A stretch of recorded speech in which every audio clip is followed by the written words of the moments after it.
নমস্কার। আপনারা দেখছেন হেলথ কেয়ার নাও, আর আমি আপনাদের সঙ্গে নিমাই পান্ডা। আজকে আমরা যে বিষয়টি নিয়ে আলোচনা করব সেটা একটা জ্বলন্ত সমস্যা।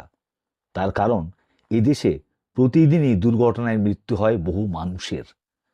আর এ রাজ্যেও তেমনই পথ দুর্ঘটনা ঘটে বা অন্য ধরনের দুর্ঘটনা, সেটা বাড়িতে হতে পারে, রাস্তাঘাটে হতে পারে, বাড়ি কোলাপস করে হতে পারে। বিভিন্ন ধরনের দুর্ঘটনায় অনেকেই মাল্টিপল ইনজুরি হয় বা অনেক ধরনের আঘাত লাগে। তখন তাকে নিয়ে আপনি কি করবেন, অর্থাৎ দুর্ঘটনাগ্রস্ত মুমূর্ষু রোগীকে নিয়ে আপনি কি করবেন, এটাই হলো আজকের সাবজেক্ট। ধরুন আপনি বহরমপুরে থাকেন বা জলপাইগুড়িতে থাকেন, বা আপনি আসানসোলে থাকেন, কিংবা প্রত্যন্ত দীঘা বা বনগাঁ বসিরহাটে থাকেন, অর্থাৎ রাজ্যের যেখানেই আপনি থাকুন না কেন, যদি কেউ দুর্ঘটনাগ্রস্ত হন, সেটা ড্রাইভের ক্ষেত্রে হতে পারে বা কোনো বিপর্যয়ের জন্য হতে পারে, বা কোনো ধরনের দুর্ঘটনায় যদি কেউ গুরুতর চোট পান, গুরুতর আহত হন, তখন আপনাকে যে যা যা করতে হবে তা আমরা এই ভিডিওতে বলবো। শেষ পর্যন্ত দেখবেন, আশা করি আপনাদের কাজে আসবে। প্রথমত হচ্ছে, এ রাজ্যে এই ধরনের দুর্ঘটনাগ্রস্ত রোগীদের চিকিৎসার ব্যবস্থা হয়েছে। আমি বেসরকারি হাসপাতালের কথা পরে আসবো। তার কারণ বেসরকারি হাসপাতালে দুর্ঘটনাগ্রস্ত রোগীকে যদি ভেন্টিলেশনে দিতে হয় বা ক্রিটিক্যাল কেয়ারে দিতে হয়, অর্থাৎ আইটিইউতে দিতে হয়, তখন কিন্তু অনেকটাই খরচ বেড়ে যায় এবং সেই খরচ সবার পক্ষে টানা সম্ভব হয় না। কারণ দুর্ঘটনাগ্রস্ত যিনি হন তিনি ধনী হবেন এমনটা ব্যাপার নয়, যে কোনো মানুষ দুর্ঘটনায় পড়তে পারেন। যে কারণে এই শহরে, কলকাতা শহরে দুর্ঘটনার যারা দুর্ঘটনায় যারা আহত হন, তাদের জন্য এক নম্বর জায়গা হচ্ছে এসএসকেএম হাসপাতালের ট্রমা কেয়ার সেন্টার। এই ট্রমা কেয়ার সেন্টারটি একটি বহুতল বাড়ি, যেখানে এক ছাদের তলায় একজন দুর্ঘটনাগ্রস্ত রোগীর যা যা চিকিৎসার দরকার হয় তা রয়েছে। এখন দুর্ঘটনাগ্রস্ত রোগীর কি কি হতে পারে? প্রথমত, আমি যদি পথ দুর্ঘটনার কথা ভাবি, তাহলে তার হেড ইঞ্জুরি হতে পারে, তার স্পাইনে ইঞ্জুরি হতে পারে, তার মুখে বা গায়ে কোথাও চামড়া ঘষে যেতে পারে, চামড়া উঠে যেতে পারে, বা তার হাতে পায়ে মাল্টিপল ফ্র্যাকচার হতে পারে, বুকে ব্যথা হতে পারে। অর্থাৎ একসঙ্গে neuro surgery, kidney, liver, orthopaedics, skin এবং প্লাস্টিক সার্জারি, সমস্ত ডাক্তারদের নিয়ে, বা কার্ডিওলজি, এদের সমস্ত ডাক্তারদের নিয়ে একটা টিম রয়েছে একেবারে, যাতে দুর্ঘটনায় আহত রোগীর সব রকমের চিকিৎসা এক ছাদের তলায় করা যায়। তার জায়গা হচ্ছে এসএসকেএম হাসপাতালের ট্রমা কেয়ার ইউনিট বা সেন্টার। ইউনিট রয়েছে একটি আরজি কর মেডিকেল কলেজের ট্রমা কেয়ার ইউনিট রয়েছে, সেখানেও ঠিক একইভাবে চিকিৎসার ব্যবস্থা রয়েছে। তবে এসএসকেএম এর ট্রমা কেয়ার সেন্টারটি অনেক বড়, বেড সংখ্যাও বেশি এবং ডাক্তারের সংখ্যাও বেশি। আরজি করে সেই অর্থে, যেহেতু সেটা একটা ইউনিট বলে পরিচিত, ফলে তার যে লোক সংখ্যা, মানে চিকিৎসার জন্য যা যা যে যে ম্যান পাওয়ার দরকার হয়, সেটা একটু কম রয়েছে। কিন্তু যদি আপনি এসএসকেএম হাসপাতালে না কোনোভাবে সুযোগ পান ভর্তির জন্য, তখন কিন্তু আপনাকে ছুটতে হবে আরজি করে, কারণ আরজি কর এর পরের ঠিকানা। বা যিনি উত্তর কলকাতার পরের বা উত্তর দিক থেকে, অর্থাৎ নদিয়া, মুর্শিদাবাদ বা মালদা, কিংবা দুই দুই দিনাজপুর বা দার্জিলিং থেকে আসছেন, তারা কিন্তু আরজি করে ট্রাই করতে পারেন ভর্তি হওয়ার জন্য। যদি ভর্তি হয়ে যান, তাহলে চিকিৎসা অবশ্যই সুন্দর করে হবে। এছাড়াও কিন্তু ট্রমা কেয়ারে যদি এই দুটো জায়গায় না ভর্তি হওয়া যায়, রোগীকে ভর্তি না করা যায়, তাহলে কলকাতার যে কোনো মেডিকেল কলেজে যাবেন, সেখানে গিয়ে ভর্তি হওয়ার চেষ্টা করুন। তার কারণ দুর্ঘটনাগ্রস্ত রোগীর তার মাল্টিপল ইনজুরি হয়, বিভিন্ন ধরনের সমস্যা তৈরি হয়, ফলে এক জায়গায় যাতে অনেক রকম চিকিৎসা হতে পারে, অনেক ধরনের চিকিৎসক চিকিৎসা করতে পারেন, তা কলকাতার সমস্ত বা জেলার সমস্ত মেডিকেল কলেজগুলোতে রয়েছে। এখন প্রথম কথা হচ্ছে যে, বাঁকুড়ায় কেউ দুর্ঘটনায় পড়লেন বা দুর্ঘটনাগ্রস্ত হলেন, একেবারেই বা গুরুতর অবস্থায় আহত হলেন, গুরুতর আহত হলেন, তাহলে তাকে কি সঙ্গে সঙ্গে বাঁকুড়া থেকে একেবারে এসএসকেএমে নিয়ে আসবেন? না। প্রথমে আপনি আশেপাশে যে বড় বা ছোট যাই হাসপাতাল হোক, সেখানে যান, সেখানে গিয়ে প্রাথমিক চিকিৎসাটুকু করান। সেই প্রাথমিক চিকিৎসা করার পর তারাই বলে দেবেন যে যদি কলকাতায় যেতে হবে কি হবে না, বা কোনো মেডিকেল কলেজে যেতে হবে কি হবে না। যেমন বাঁকুড়ার ক্ষেত্রে Bankura medical college, Bankura Sammilani medical college, Bardhaman medical college রয়েছে, বহরমপুরে রয়েছে মুর্শিদাবাদ মেডিকেল কলেজ, মালদায় মেডিকেল কলেজ রয়েছে।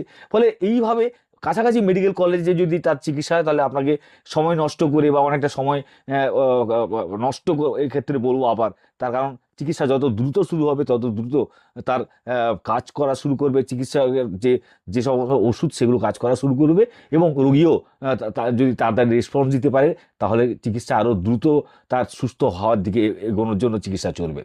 তবে আরেকটা কথা, যে এসএসকেএম হাসপাতাল ট্রমা কেয়ার ইউনিট হোক, সেন্টার হোক, বা আরজি করে ট্রমা কেয়ার ইউনিট হোক, এখানে কিন্তু একটা নিয়ম আছে। এই নিয়মটা কিন্তু আপনাকে মেনে চলতে হবে।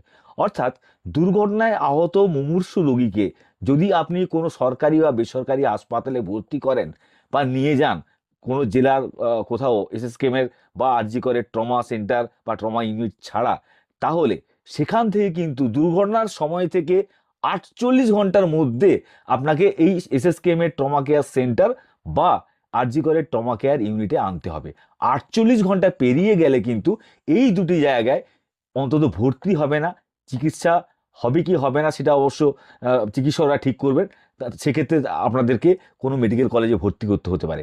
ফলে মনে রাখবেন, এটা খুব গুরুত্বপূর্ণ যে কোনো ব্যক্তি দুর্ঘটনায় ঘটলে তার 48 ঘন্টার মধ্যে আপনাকে এসএসকেএম এর ট্রমা কেয়ার সেন্টারে আসতে হবে বা আরজি করের ট্রমা কেয়ার ইউনিটে আসতে হবে, তারপরে এলে কিন্তু চলবে না।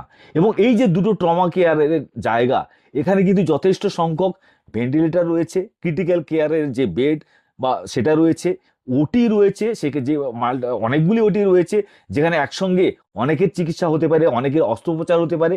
এবং সব থেকে বড় কথা যে স্কিনে ধরুন কোথাও একটা গ্যাস সিলিন্ডার ব্লাস্ট করলো, তাতে অনেকজন আহত হলেন, কোথাও আগুন লেগে গেল, তাতে সেক্ষেত্রে তার চোখের হয়তো কোনো নষ্ট হতে পারে, এখানে আইর ডাক্তারও থাকবে, তার দাঁত ভেঙে গেছে দাঁতের ডাক্তারও থাকবে, স্কিন পুড়ে গেছে সেক্ষেত্রে প্লাস্টিক সার্জারি ডিপার্টমেন্টের ডাক্তাররা থাকবেন। ফলে মাল্টিপল একটা সিস্টেম এক ছাদের তলায় একসঙ্গে অনেক চিকিৎসা পাওয়ার ক্ষেত্রে ট্রমা কেয়ার সেন্টারে কিভাবে আসবেন তাই আপনাদের বিস্তারিত জানালাম। এবং আবার একবার বলছি, যেখানেই হন না কেন, যেখানে দুর্ঘটনা ঘটুক না কেন, প্রথমে কিন্তু আপনারা কাছাকাছি সব থেকে কাছে যে সরকারি বেসরকারি হাসপাতাল বা নার্সিংহোম পাবেন সেখানে গিয়ে আগে তাকে ডাক্তার দেখান, ডাক্তার তার প্রাথমিক চিকিৎসাটুকু করুন, তারপর আপনারা অন্য জায়গায় আরও বড় জায়গায় যেমন যেমন আপনাদের বলছি যে এসএসকেএম ট্রমা কেয়ার সেন্টার বা আরজি করে ট্রমা কেয়ার ইউনিট। আর এই দুটি জায়গায় যদি না হয় তাহলে রাতের দিকে হলে বেড পাওয়া যায় না, সেক্ষেত্রে হয়তো বেসরকারি জায়গায় আপনার যেতে হয়। সেক্ষেত্রে কিন্তু বেসরকারি জায়গায় যেতে গেলে কখনোই কোনো অ্যাম্বুলেন্স ড্রাইভারের ওপর ভরসা করবেন না, আপনারা নিজেরা ঠিক করবেন, আপনাদের সামর্থ্য কতটা রয়েছে খরচ করার সেটা বিবেচনা করবেন। তারপর আপনারা বেসরকারি বড় বড় অনেক হাসপাতাল বা নার্সিংহোম রয়েছে, সেখানে তার ইনফ্রাস্ট্রাকচার রয়েছে কিনা সেটা জেনে নেবেন এবং সেখানে গিয়ে ভর্তি করবেন। তার কারণ কোনো কারণে ট্রমা সেন্টারের বা ট্রমা ইউনিটে ভর্তি করার মতো রোগী যদি কোনো বেসরকারি হাসপাতালে ভর্তি হয়ে যান, সেখান থেকে সরকারি হাসপাতালে ট্রান্সফার করা খুব জটিল বিষয় হয়ে দাঁড়ায়। এবং এই সম্পর্কে একটি ঘটনা নিশ্চয়ই সবাই জানেন যে কিছুদিন আগে একজন ট্রমা কেয়ারে মানে দুর্ঘটনাগ্রস্ত একজন যুবক যে বাইকে করে পাটুলির কাছে বাইপাসে দুর্ঘটনাগ্রস্ত হয়েছিল, তাকে institute of neuroscience Kolkata INK মৌলিকবাজারে ভর্তি করা হয়। তারপর তারা দেখছিলেন যে তাদের এত খরচ হচ্ছে যে তারা বইতে পারছেন না, তখন মদন মিত্রকে ধরেন বা অনুরোধ করেন। মদন মিত্র স্বাস্থ্য দপ্তরের সঙ্গে কথা বলেন যে তাকে এসএসকেএম নিয়ে আসতে তার ভর্তির ব্যবস্থা হবে। সেই অনুযায়ী ট্রমা যে ইউনিটে ভর্তি করার জন্য যেহেতু ক্রিটিক্যাল কেয়ারে ছিল সেই রোগী, ফলে তাকে ক্রিটিক্যাল কেয়ার ভেন্টিলেটর সমেত একটি অ্যাম্বুলেন্সে করে নিয়ে আসা হয়, কিন্তু 6 ঘন্টা দাঁড়িয়ে থাকার পরেও সেই অ্যাম্বুলেন্স তাকে ভর্তি নেওয়া হয়নি, যার পরে মদন মিত্র নিজে গিয়ে প্রায় বিক্ষোভ দেখান তিনি এই ট্রমা কেয়ার সেন্টারে এসএসকেএমে। ফলে বুঝতে পারছেন যে মদন মিত্রের মতো প্রভাবশালী মানুষ তিনি যদি না ভর্তি করতে পারেন, সেক্ষেত্রে সাধারণ মানুষ কোথায় যাবেন? এই জন্য বেসরকারি হাসপাতালে ভর্তি করলে কিন্তু সরকারি হাসপাতালে আসতে অনেকটাই সমস্যা তৈরি হবে। তাই প্রথমে আপনারা সরকারি জায়গায় চেষ্টা করবেন, তাহলে যদি ভর্তি হয়ে যেতে পারেন এই যে ট্রমা কেয়ার সেন্টার এসএসকেএম বা ট্রমা কেয়ার ইউনিট আরজি কর, তাহলে কিন্তু আপনার পরবর্তী ক্ষেত্রে চিকিৎসার নিয়ে কোনো সন্দেহ নেই। এসএসকেএম আরজি কর বা কলকাতার যে কোনো মেডিকেল কলেজ বা রাজ্যের যে কোনো মেডিকেল কলেজ, সেখানে ভালো চিকিৎসাই হয়।